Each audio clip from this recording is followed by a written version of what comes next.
Hai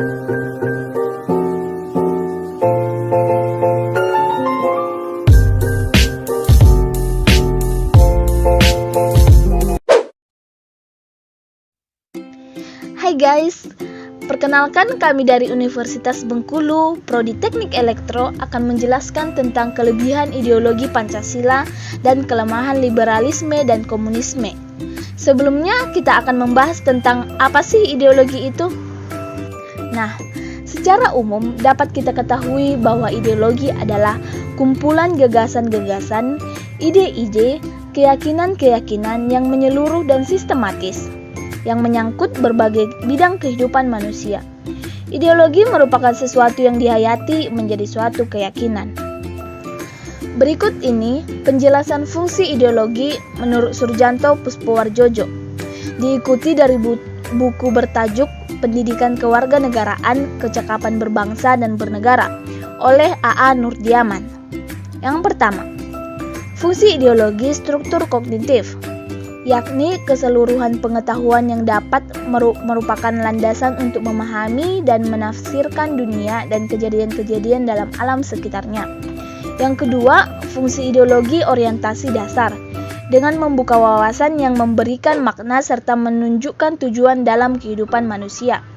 Yang ketiga, fungsi ideologi norma-norma yang menjadi pedoman dan pegangan bagi seseorang untuk melangkah dan bertindak. Yang keempat, fungsi ideologi yang menjadi bekal dan jalan bagi seseorang untuk menentukan identitasnya.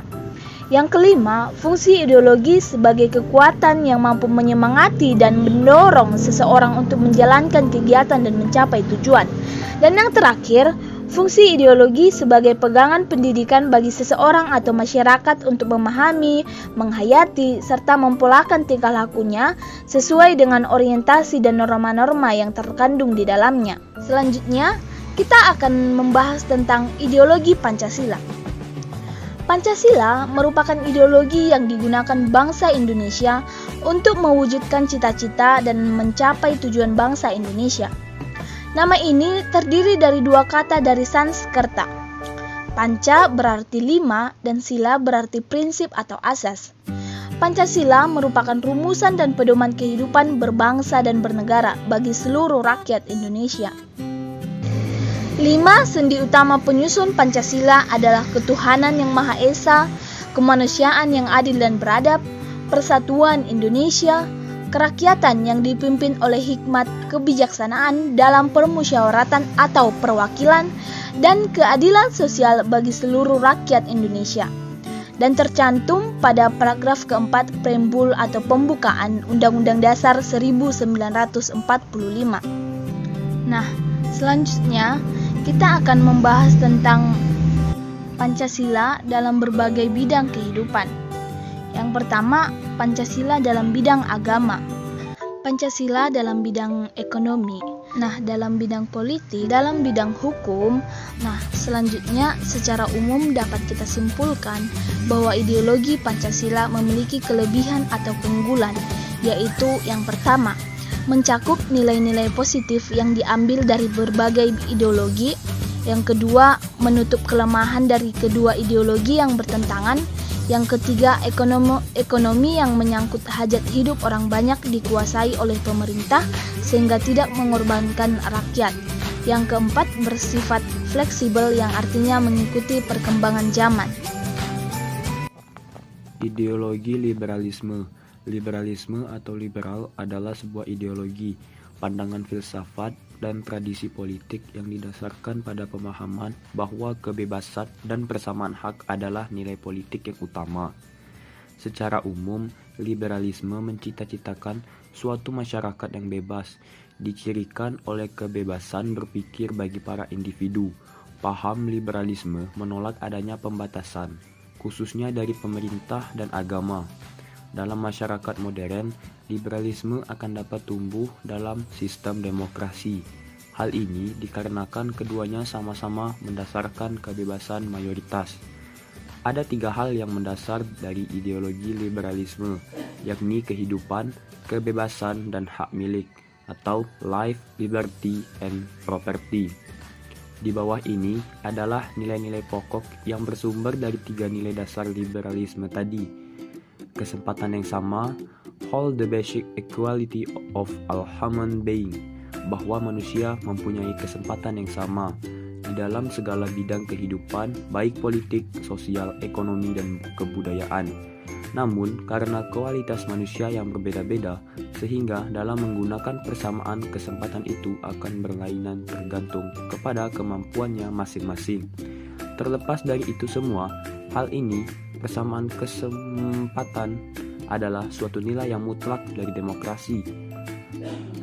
Dengan adanya pengakuan terhadap persamaan manusia, di mana setiap orang mempunyai hak yang sama untuk mengemukakan pendapatnya, maka dalam setiap penyelesaian masalah-masalah yang dihadapi, baik dalam kehidupan politik, sosial, ekonomi, kebudayaan, dan kenegaraan, dilakukan secara diskusi dan dilaksanakan dengan persetujuan, di mana hal ini sangat penting untuk menghilangkan egoisme individu, atau treat the others reason equally. Pemerintah harus mendapat persetujuan dari yang diperintah. Pemerintah tidak boleh bertindak menurut kehendaknya sendiri, tetapi harus bertindak menurut kehendak rakyat. Government by the consent of the people of the governed. Berjalannya hukum, atau the rule of law. Fungsi negara adalah untuk membela dan mengabdi pada rakyat terhadap hal asasi manusia yang merupakan hukum abadi, di mana seluruh peraturan atau hukum dibuat oleh pemerintah adalah untuk melindungi dan mempertahankannya. Maka untuk menciptakan rule of law harus ada patokan terhadap hukum tertinggi atau undang-undang, persamaan di muka umum, dan persamaan sosial. Yang menjadi pemusatan kepentingan adalah individu atau the emphasis of individual.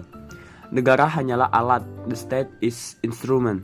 Negara itu sebagai suatu mekanisme yang digunakan untuk tujuan-tujuan yang lebih besar dibandingkan negara itu sendiri.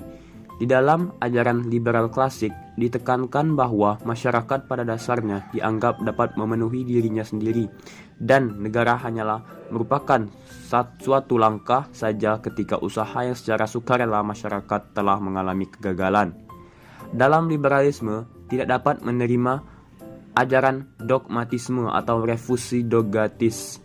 Hal ini disebabkan karena pandangan filsafat dari John Locke pada tahun 1632 sampai 1704 yang menyatakan bahwa semua pengetahuan itu didasarkan pada pengalaman. Dalam pandangan ini, kebenaran itu adalah berubah. Berikut kami jelaskan beberapa kelemahan dari ideologi liberalisme. Yang pertama, sulit melakukan pemerataan pendapatan karena persaingan bersifat bebas. Pendapatan jatuh kepada pemilik modal atau majikan, sedangkan golongan pekerja hanya menerima sebagian kecil dari pendapatan. Yang kedua, pemilik sumber daya produksi mengeksploitasi golongan pekerja, sehingga yang kaya makin kaya dan yang miskin makin miskin. Yang ketiga, sering muncul monopoli yang merugikan masyarakat. Yang keempat, sering terjadi gejolak dalam perekonomian karena kesalahan alokasi budaya oleh individu yang sering terjadi. Dan yang kelima, karena penyelenggaraan pers dilakukan oleh pihak swasta. Pemerintah sulit untuk mengadakan dan memberikan kontrol, sehingga pers sebagai media komunikasi dan media massa sangat efektif menciptakan image masyarakat sesuai misi kepentingan mereka. Ideologi komunis. Komunisme adalah sebuah ideologi. Penganut paham ini berasal dari Manifest der Kommunistischen yang ditulis oleh Karl Marx and Friedrich Engels, sebuah manifesto politik yang pertama kali diterbitkan pada 21 Februari 1848. Teori mengenai komunis, sebuah analisis pendekatan kepada perjuangan kelas dalam kurung sejarah dan masa kini, dan ekonomi kesejahteraan yang kemudian pernah menjadi salah satu gerakan yang paling berpengaruh dalam dunia politik. Komunisme pada awal kelahiran adalah sebuah koreksi terhadap paham kapitalisme di awal abad ke-19. Dalam suasana yang menganggap bahwa kaum buruh dan pekerja tani hanyalah bagian dari produksi dan yang lebih mementingkan kesejahteraan ekonomi. Akan tetapi, dalam perkembangan selanjutnya muncul beberapa faksi internal dalam komunisme. antara penganut komunis teori dan komunis revolusioner, yang masing-masing mempunyai teori dan cara perjuangan yang berbeda dalam pencapaian masyarakat sosialis untuk menuju dengan apa yang disebutnya sebagai masyarakat utopia. Istilah komunisme sering dicampur adukan dengan komunis internasional. Komunisme atau Marxisme adalah ideologi dasar yang umumnya digunakan oleh partai komunis di seluruh dunia. Sedangkan komunis internasional merupakan racikan ideologi ini berasal dari pemikiran Lenin sehingga dapat pula disebut Marxisme-Leninisme. Dalam komunisme, perubahan sosial harus dimulai dari pengambilan alih alat-alat produksi melalui peran partai komunis.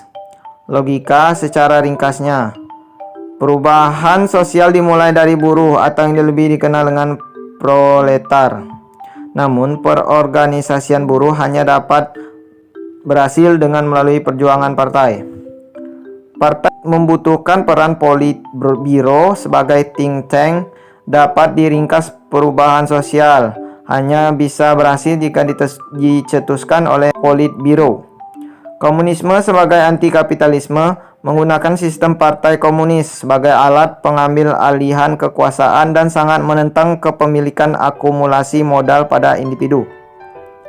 Pada prinsipnya, semua adalah direpresentasikan sebagai milik rakyat. Dan oleh karena itu, seluruh alat-alat produksi harus dikuasai oleh negara guna kemakmuran rakyat secara merata. Komunisme memperkenalkan penggunaan sistem demokrasi keterwakilan yang dilakukan oleh elit-elit partai komunis.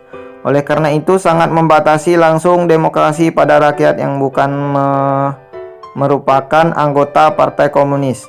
Karenanya, dalam paham komunisme tidak dikenal hak perorangan sebagaimana terdapat pada paham liberalisme.